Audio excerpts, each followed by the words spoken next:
Hai semua, kek lapis rempah Betawi memang rumit dibuat, tetapi sedap dimakan. Sediakan 680 gram butter golden churn, 230 gram tepung gandum, sukat 540 gram gula pasir, 30 biji telur ayam. Sediakan serbuk vanila, serbuk penaik, serbuk rempah dan susu pekat. Ayak 1 sudu teh serbuk rempah dan suku sudu teh serbuk penaik ke dalam tepung dan aduk rata. Asingkan 10 biji putih dan 30 biji kuning telur dalam bekas berlainan. Masukkan 4 sudu teh serbuk vanila ke dalam bekas berisi 10 biji putih telur. Masukkan secubit garam.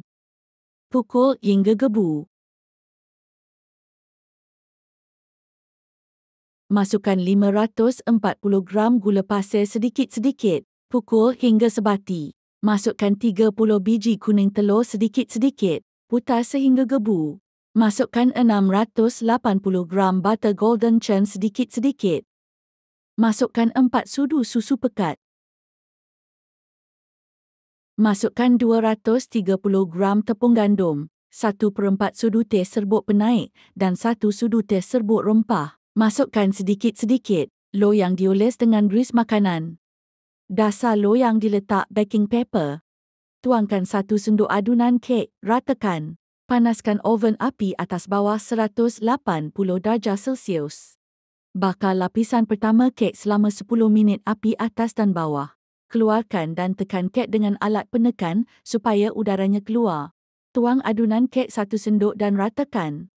Bakar api atas sahaja lapisan kedua kek hingga berwarna kecoklatan. Bakarlah lapisan seterusnya dengan cara yang sama menggunakan api atas sahaja, hingga lapisan akhir. Selepas lapisan akhir matang, tutup kek dengan foil aluminium dan bakar semula selama 30 minit, menggunakan api atas bawah. Kek sudah masak dan sejukkan di luar oven. Apabila kek sudah sejuk, bolehlah dikeluarkan dari acuan dan dipotong. Kek lapis rempah Betawi sudah siap. Selamat mencuba.